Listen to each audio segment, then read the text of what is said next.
Hi, ഇന്ന് ഞാൻ എങ്ങനെയാണ് മാക് ഒ എസിൽ നമുക്ക് മെയിൻ സ്റ്റേജ് സോഫ്റ്റ്വെയർ ഇടാം എന്നാണ് ഞാൻ കാണിച്ചു തരുന്നത്. ആദ്യമായി നമ്മൾ ആ ഫയലുകളെല്ലാം ഡൗൺലോഡ് ചെയ്യുക.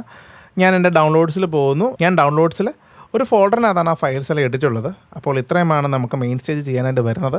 ഒന്ന് മെയിൻ സ്റ്റേജ് ഇൻസ്റ്റാളേഷൻ ഫയൽ, 2 നമ്മുടെ കോൺസേർട്ട് ഫയൽ, 3 ആ കോൺസേർട്ടിൻ്റെ ഉപയോഗിച്ചിട്ടുള്ള ഇൻസ്ട്രുമെൻറ്റ്സ് എന്തൊക്കെയാണ്, സാമ്പിളർ ഇൻസ്ട്രുമെൻറ്റ്സ് ഏതൊക്കെയാണെന്നുള്ളത്, 4 ആ കോൺസേർട്ടിന് ഉപയോഗിച്ചിട്ടുള്ള സാമ്പിളർ ഇൻസ്ട്രുമെൻറ്റ്സിൻ്റെ ലൈബ്രറി. അപ്പോൾ ഇത്രയുമാണ് സാമ്പിൾസ് എന്ന് പറയാം. ഇത്രയുമാണ് നമുക്ക് ഇൻസ്റ്റാൾ ചെയ്യേണ്ടത്. ഒന്ന് നമുക്ക് ആദ്യമായിട്ട് first apple main stage install ചെയ്യാം. അപ്പോൾ നിലവിൽ വേർഷൻ 3.6.4 ആണ് ഞാൻ ഉപയോഗിക്കുന്നത്, കാരണം എൻ്റെ മാക് ഒ എസ് 12 ആണ്. അപ്പോൾ നമുക്ക് ഓരോ മാക് ഒ എസിനനുസരിച്ച് മാക് ഒ എസിൻ്റെ വിവരങ്ങൾ നമുക്ക് ഇവിടെ മാക് ഐക്കണിൽ ക്ലിക്ക് ചെയ്തതിന് ശേഷം ഇപ്പോൾ സ്മാക്ക് കൊടുക്കുമ്പോൾ കാണാൻ സാധിക്കും. കണ്ടോ, മാക്ബുക്ക് പ്രോ ആണ് എൻ്റെത്, അതും വേർഷൻ 12.7.5 ആണ്. അപ്പോൾ നമുക്ക് അതിന് ഇൻസ്റ്റാൾ ചെയ്യാൻ പറ്റുന്നത് 3.6.4 ആണ് ലേറ്റസ്റ്റ് ആയിട്ടുള്ള, അല്ലെങ്കിൽ ലാസ്റ്റ് ആയിട്ടുള്ള വേർഷൻ അത് മാത്രമേ ഉള്ളൂ. അപ്പോൾ നമുക്ക് അത് ഇൻസ്റ്റാൾ ചെയ്യാം. അപ്പോൾ പുതിയ M1, M2, M3, M4 തുടങ്ങിയതിനൊക്കെ നമുക്ക് ഇപ്പോൾ പുതിയ വേർഷൻ 3.7 ഒക്കെയാണ് അവൈലബിൾ ആയിട്ടുള്ളത്. അപ്പോൾ ഇത് ഇൻസ്റ്റാൾ ചെയ്യാൻ വേണ്ടി എടുക്കുന്നു, റൈറ്റ് ക്ലിക്ക് ചെയ്യുക. റൈറ്റ് ക്ലിക്ക് ചെയ്യുന്ന സമയത്ത് ഈ ഒരു ഇൻ്റർഫേസ് വരും. അപ്പോൾ നമുക്കിതിന് ക്ലിക്ക് ചെയ്ത് ഡ്രാഗ് ചെയ്തുകൊണ്ട് ആപ്ലിക്കേഷൻ അതിന് കൊണ്ടിടാൻ പറ്റും. ഇല്ല, കൊണ്ടിടാൻ ബുദ്ധിമുട്ടാണെന്നെങ്കിൽ റൈറ്റ് ക്ലിക്ക് ഓപ്പൺ ചെയ്യുക.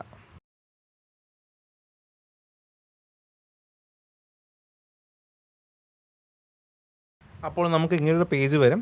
അപ്പോൾ ഓപ്പൺ ഞാൻ കൊടുക്കുകയാണ്. അപ്പോൾ ഇങ്ങനൊരു ഇൻ്റർഫേസാണ് വരുന്നത്.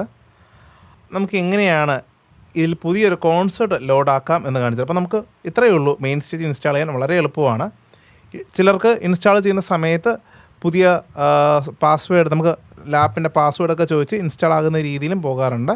ഇത് വളരെ എളുപ്പമുള്ളൊരു വഴിയാണ്. എങ്ങനെയാണ് ഇൻസ്റ്റാൾ ചെയ്യുന്ന വഴി ഇതാണ്. ഇനി ചില സാഹചര്യങ്ങളിൽ ചില സോഫ്റ്റ്വെയർ ഇൻസ്റ്റാൾ ചെയ്യുന്ന സമയത്ത് നമുക്ക് പാസ്വേഡൊക്കെ ചോദിക്കാറുണ്ട്. ഉദാഹരണത്തിന് ഒരു സോഫ്റ്റ്വെയർ ഇൻസ്റ്റാൾ ചെയ്ത് കാണിക്കാം. റൈറ്റ് ക്ലിക്ക് ചെയ്തു, ഇതുപോലെയാണ് വരുന്നത്. കണ്ടിന്യൂ കൊടുക്കുന്നു, ഇൻസ്റ്റാൾ കൊടുക്കുന്നു. അപ്പോൾ എൻ്റെ പാസ്വേഡ് ചോദിക്കും. ഞാനപ്പോൾ എൻ്റെ പാസ്വേഡ് കൊടുക്കുകയാണ്. ഓക്കെ, ഇതുപോലൊരു മെസ്സേജ് വരും. അപ്പോൾ ഇൻസ്റ്റാൾ ആയിട്ടുണ്ട് എന്നാണ് അർത്ഥം. ആൻഡ്ലോപ്പ് എന്നുള്ള സൗണ്ട് കൺട്രോൾ സോഫ്റ്റ്വെയർ ഉണ്ടായിരുന്നുകൊണ്ട് അത് ഇൻസ്റ്റാൾ ചെയ്ത് കാണിച്ചതാണ്. പാക്കേജ് ഫയലാണ് അത്. PKG എന്ന് എഴുതിക്കുന്ന പാക്കേജ് ഫയലായിരിക്കും. നമ്മൾ അല്ലാതെ ഇൻസ്റ്റാൾ ചെയ്യുന്ന ഫയൽ എന്ന് പറയുമ്പോൾ അതൊരു DMG ഫയലായിരിക്കും. അപ്പോൾ രണ്ടും രണ്ട് രീതിയിലാണ്, പക്ഷേ ഇത് രണ്ടും ഇൻസ്റ്റാൾ ആകുന്ന ഒരു ഫോർമാറ്റ് തന്നെയാണ്. അപ്പോൾ അതിൽ സംശയപ്പെടാനൊന്നുമില്ല. ഇനി അടുത്തതായി നമുക്ക്, അപ്പോൾ നമ്മുടെ മെയിൻ സ്റ്റേജ് ഇൻസ്റ്റാൾ ആയിട്ടുണ്ട്. അപ്പോൾ ഞാൻ തൽക്കാലം റൈറ്റ് ക്ലിക്ക് ചെയ്ത് അത് ക്വിറ്റ് കൊടുക്കുകയാണ്. അപ്പോൾ അതിനുശേഷം നമുക്ക് ചെയ്യേണ്ട ഒരു വകുപ്പെന്ന് പറയുമ്പോൾ നമ്മുടെ മെയിൻ സ്റ്റേജിന് വേണ്ടിയുള്ള കോൺസേർട്ടിനെ ക്രമീകരിക്കുക എന്നാണ്. അപ്പോൾ ആദ്യം കോൺസേർട്ടിനെ ഞാൻ റൈറ്റ് ക്ലിക്ക് ചെയ്യുന്നു, ഓപ്പൺ ചെയ്യുന്നു.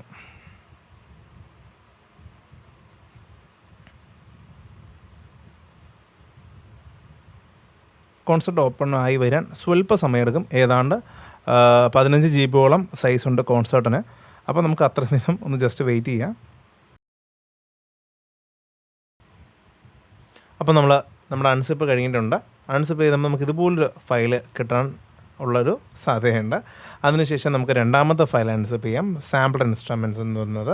അതും റൈറ്റ് ക്ലിക്ക് ചെയ്യുന്നു, ഓപ്പൺ കൊടുക്കുക, അല്ലെങ്കിൽ അതും വന്ന് നിൽക്കുന്നു. അങ്ങനെ നമ്മുടെ സാമ്പിൾസും അൺസിപ്പ് ആയിട്ടുണ്ട്. അപ്പോൾ നമ്മുടെ 3 ഫയൽ, ഈ 3 ഫയലാണ് നമുക്ക് എടുത്ത് ഉപയോഗിക്കേണ്ട ഫയലുകൾ. അപ്പോൾ എന്ത് ചെയ്യാമെന്ന് വെച്ചാൽ നമുക്ക് ആദ്യം തന്നെ സാമ്പിൾ കോൺസെർട്ട് കണ്ടോ, അപ്പോഴേക്കും നമ്മൾ മെയിൻ സ്റ്റേജ് നേരത്തെ പോലെ ലോഡായിട്ടുള്ളത് ലോഡായി. ആ സാമ്പിൾസ് ലോഡാകും. ഓരോ ടോണുകളും നല്ല ലോഡാകുന്നുണ്ട്, സാമ്പിൾസ് എടുക്കുന്നുണ്ട്. ഇപ്പോൾ എൻ്റെ ടോണുകളെല്ലാം പ്ലേ ആകുന്നുണ്ട്, കണക്റ്റ് ആയിട്ടുണ്ട്. അപ്പോൾ അടുത്തതായി ഞാൻ ചെയ്യാൻ ആഗ്രഹിക്കുന്നത്, ഞാൻ അടുത്തൊരു ടോൺ എടുക്കുന്നു. ഇനിയുള്ളത് സാമ്പിൾസ് കോപ്പി ചെയ്യുക എന്നുള്ളതാണ്. ഇത് ഈ കാണുന്ന VNA സ്ട്രിങ്സ്, സ്റ്റക്കാറ്റോ സ്ട്രിങ്സ്, അതിനുശേഷം വീണ, പ്രത്യേകിച്ച് അടുത്ത് ഈ ഷഹനായി, ഇതിൻ്റെയൊക്കെ ഓരോ സാമ്പിൾസ് ഉണ്ട്. സാമ്പിൾസ് ഉണ്ടെങ്കിൽ മാത്രമേ അത് പ്ലേ ആവൂ. അല്ലാത്ത പക്ഷം അതിൻ്റെ അവിടെ ടോണിൻ്റെ പ്രീസെറ്റ് ടോൺ വന്ന് ജസ്റ്റ് കേൾപ്പിച്ച് വരും എന്ന് മാത്രമേ ഉള്ളൂ, ആ ടോൺ കേൾക്കത്തില്ല. അപ്പോൾ ആ ടോൺ കേൾക്കാൻ വേണ്ടി സാമ്പിളർ എന്നൊരു ഉപകരണമാണ് ഉപയോഗിച്ചിട്ടുള്ളത്. അപ്പോൾ ഒന്നാമത്തെ ടോൺ സെലക്ട് ചെയ്തതിന് ശേഷം സാമ്പിളർ ക്ലിക്ക് ചെയ്യുക. ഇതൊരു VST പ്ലഗിനാണ്. ഈ പ്ലഗിനിലാണ് ഞാൻ എൻ്റെ സാമ്പിൾസ് കൊണ്ടുവന്ന് പ്രിൻ്റ് ചെയ്ത് നമ്മൾ കേൾപ്പിക്കുന്നത്. ഇനി നമുക്ക് നമ്മുടെ സാമ്പിൾസ് കോപ്പി ചെയ്യാം. അതിനുവേണ്ടി ഏതെങ്കിലും ഒരു ടോൺ സെലക്ട് ചെയ്യുക. ഞാനിപ്പോൾ രണ്ടാമത്തെ ടോൺ സെലക്ട് ചെയ്യുന്നു, സാമ്പിളർ എന്ന ഓപ്ഷൻ ക്ലിക്ക് ചെയ്യുന്നു. ഇതാണ് നമ്മുടെ VST. ഈ സാമ്പിളറിലാണ് നമ്മുടെ ലൈബ്രറികൾ കണ്ടത്, അതായത് ടോൺ സാമ്പിൾസ് കൊണ്ട് ലോഡ് ചെയ്ത് വായിക്കേണ്ട ആവശ്യമുള്ളത്. അപ്പോൾ അതിന് ക്ലിക്ക് ചെയ്യുക. എന്നിട്ട് ലോഡ് എന്ന ഓപ്ഷൻ കൊടുക്കുക. അപ്പോൾ ലോഡെന്ന് കൊടുക്കുന്ന സമയത്ത് ഇങ്ങനൊരു ഇവിടെ സാമ്പിൾ ഇൻസ്ട്രുമെൻറ്റ്സ് സാമ്പിൾ നമുക്ക് രണ്ടും കാണാൻ പറ്റുന്നുണ്ട്. അപ്പോൾ ആദ്യം ഞാൻ ചെയ്യുന്നത് റൈറ്റ് ക്ലിക്ക് ചെയ്ത് ഷോ ഇൻ ഫോൾഡർ എന്ന് കൊടുക്കുന്നു. അപ്പോൾ സാമ്പിളർ ക്ലിക്ക് ചെയ്യുന്നു. ഒരു ഉപകരണങ്ങളും അവിടെ ഇല്ല. അപ്പോൾ നമുക്കതിന് വേണ്ടി ഞാൻ എന്ത് ചെയ്യുന്നതെന്ന് വെച്ച് കഴിഞ്ഞാൽ മാക് OS എടുക്കുന്നു, എൻ്റെ ഡൗൺലോഡിലോട്ട് പോകുന്നു. ഡൗൺലോഡിൽ മൈ ഫയൽസിനകത്ത് ഞാൻ സാമ്പിളർ ഇൻസ്ട്രുമെൻറ്റ്സിൻ്റെ ഇത് എടുത്തിട്ടുണ്ട്. അപ്പോൾ ഞാൻ അത് സെലക്ട് ചെയ്യുന്നു. കൺട്രോൾ A സെലക്ട് ആൾ കൊടുത്തതിന് ശേഷം ഞാൻ ഇത്രയും ഡ്രാഗ്, അപ്പോൾ ഇതിനെ കൺട്രോൾ A കൊടുത്തതിന് ശേഷം ഷിഫ്റ്റ് ക്ലിക്ക് ചെയ്തുകൊണ്ട് ഇതിനെ ഡ്രാഗ് ചെയ്തുകൊണ്ട് ജസ്റ്റ് സെലക്ട് ചെയ്യുന്നു. അതിനുശേഷം അതിനകത്തോട് കൊണ്ടിടുന്നു. കണ്ടോ, അവിടെ ജസ്റ്റ് മൂവായി.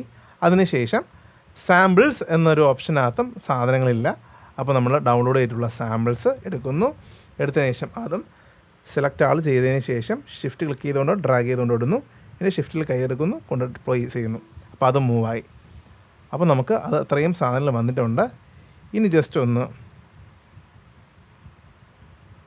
ക്യാൻസൽ.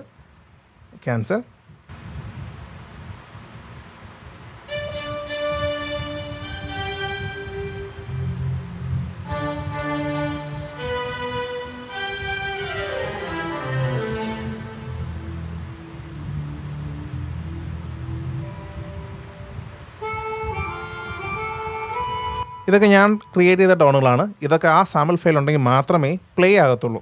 അപ്പോൾ ഇങ്ങനെയാണ് നമ്മൾ ആദ്യമായിട്ട് ഒരു മെയിൻ സ്റ്റേജിൽ ഇൻസ്റ്റാൾ ചെയ്ത് അതിനുശേഷം അതിലോട്ട് നമ്മൾ കോൺസെർട്ട് ആഡ് ചെയ്യുന്നതും, കോൺസെർട്ട് ആഡ് ചെയ്തതിന് ശേഷം സാമ്പിൾസും അതിൻ്റെ സാമ്പിളർ ഇൻസ്ട്രുമെൻറ്റ്സും നമ്മൾ സേവ് ചെയ്യുന്നത് ഇങ്ങനെയാണ്. ഇതെല്ലാം ചെയ്തതിന് ശേഷം ചെയ്യേണ്ടത് കൺട്രോൾ S എന്ന് കൊടുക്കുക. അപ്പോൾ നമ്മൾ ചെയ്ത ഫയലെല്ലാം സേവ് ആവും. സേവ് ആയതിനു ശേഷം നമുക്ക് കൺട്രോൾ Q കൊടുത്തു കഴിഞ്ഞാൽ ഓട്ടോമാറ്റിക് തന്നെ ക്വിറ്റാകും. ഇല്ലെങ്കിൽ ഇവിടെ ശ്രദ്ധിച്ചാൽ മനസ്സിലാവും, മെയിൻ സ്റ്റേജ് വന്നു, ക്വിറ്റ് മെയിൻ സ്റ്റേജ് ക്വിറ്റ് ചെയ്ത്. അപ്പോൾ ഈ വീഡിയോ വളരെ ഉപകാരമാകട്ടെ. Thank you.